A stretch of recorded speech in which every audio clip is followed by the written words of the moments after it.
Today we're going to deal with some of the preventative maintenance and fluid issues with the truck. So we're going to be draining some of the fluids and making sure this truck is ready to hit the road when we finally get the wheels back under it. Well, there goes the coolant.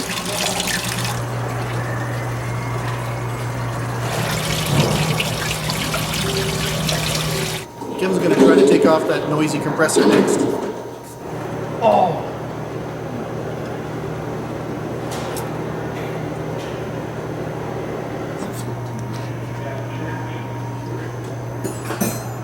It is in the handiest of spots, right down back in there.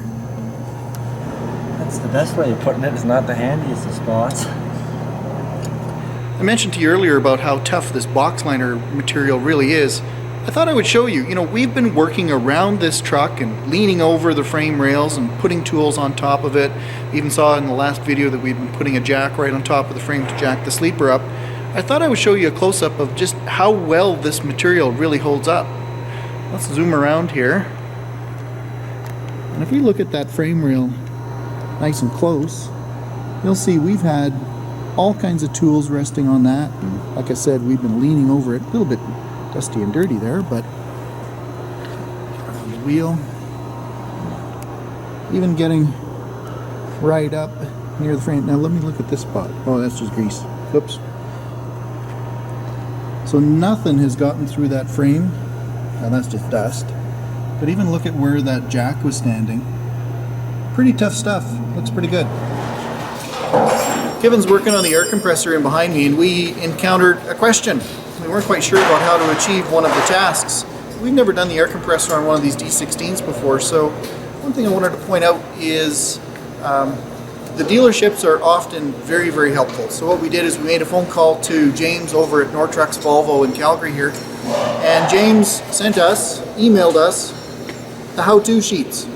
So they're very detailed. They give you all the steps, and there's some great photos in there as well, and they tell you how to do it.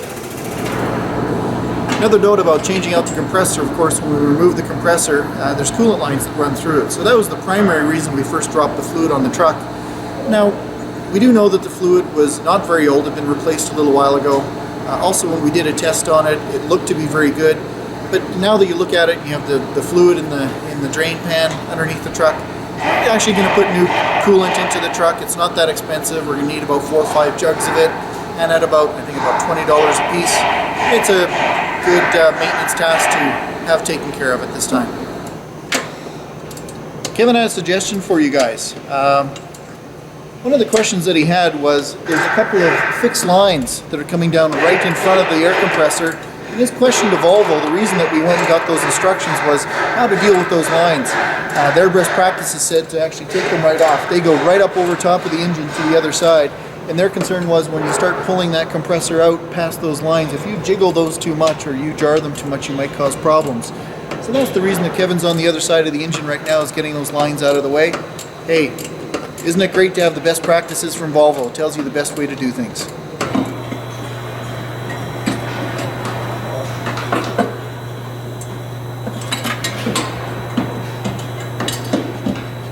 Well, I'm back over here at the truck spa. Ken's been working on the wheels. He's at the second stage. Let's take a look at how those wheels are turning out. So Ken's just rolling over a wheel that he called this the second step? Yeah, like that would be the sanding stage, and now we're in the middle of our polishing stage. All right, so there's the sanding stage to get out the scratches. And then as a comparison, Ken's put the elbow grease to this one. That's a second stage. So it needs one more after this, eh? Yeah. Well, there's actually 2. Oh, there's 2 more. All right. 2 more. The 2 steps will take about the same amount of time as the first step, where we did the heavy cutting to bring out the shine when it was like that. All right. Well, it's looking great. I won't get in your way.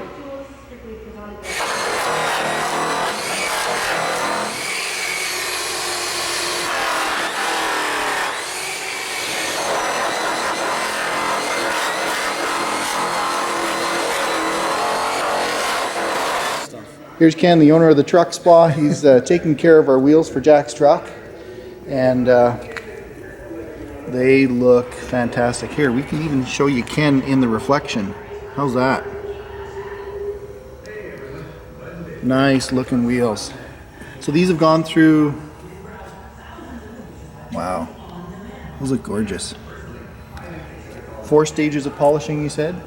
Yeah. One. It's basically, there's about 3-4 stages of sanding and then about the same number of stages of polishing. Well, thanks to the truck spa for taking care of our wheels. We're going to take these over next door here right away and get them back on Jack's truck.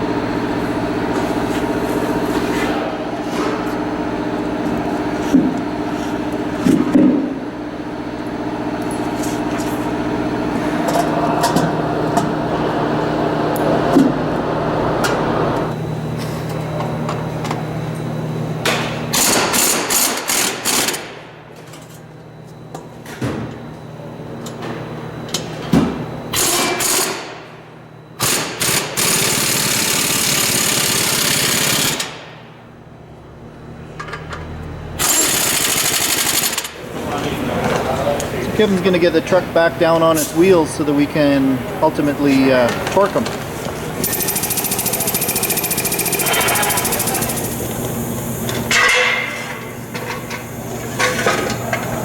Kevin, what are you going to torque these wheels to? I torque them to 450, and the reason for torquing your wheels is once everything's on, you can put them on with an impact gun, but you're never too sure what the impact gun torqued them to. One can be 350, one can be 700, you have no idea. So it's always a good idea to take a torque wrench to them when you're done, just to make sure you have the proper torque so that the wheels, your drums, everything's going to stay on and not go flying off while you're driving down the road.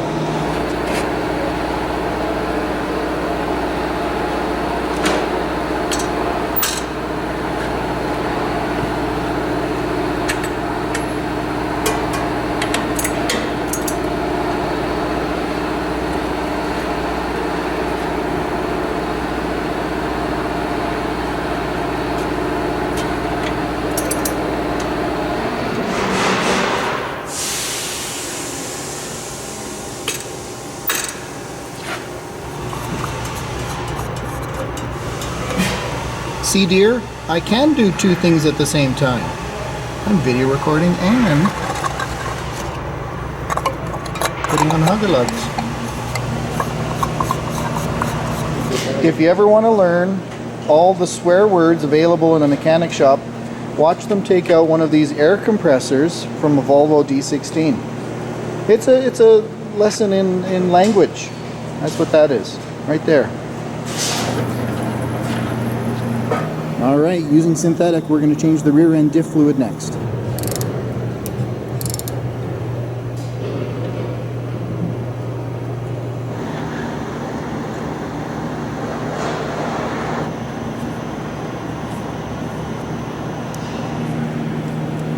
Kevin's going to put on a new breather for us. That one, he says that one looks a little plugged. The top plug here is indicates your fill plug, so that's where you put your oil in from, but it serves as also a purpose of, it's your indicator, so it lets you know how much to fill these discs by, because you don't want to fill these, you don't want to overfill these discs, because if you overfill them, your oil will, it pressurizes when this thing is in operation, and if it pressurizes, it'll force it down the actual axle tubes, and it'll blow the wheel seals out. So it's always a good idea whenever you fill these to make sure that the diff is level, because if it's tilted forward or tilted back, you won't get the right level of oil. Tilted forward too much, tilted back too little. So you want to make sure that it's on an even level, and when you're filling it, that this can give you an accurate reading, because that's its purpose.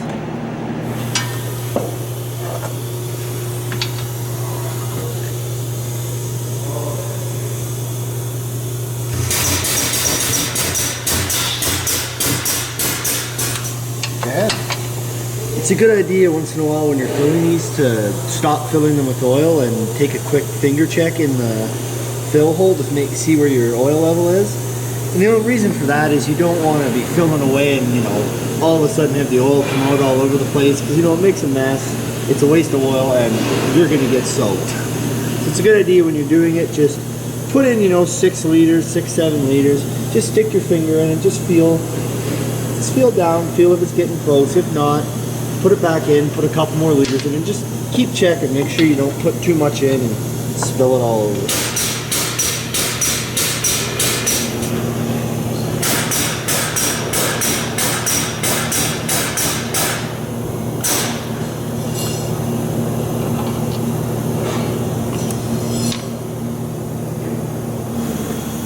A good level to be full to on these is not, you don't want it full so that when you take the plug off, the oil's falling out of the diff.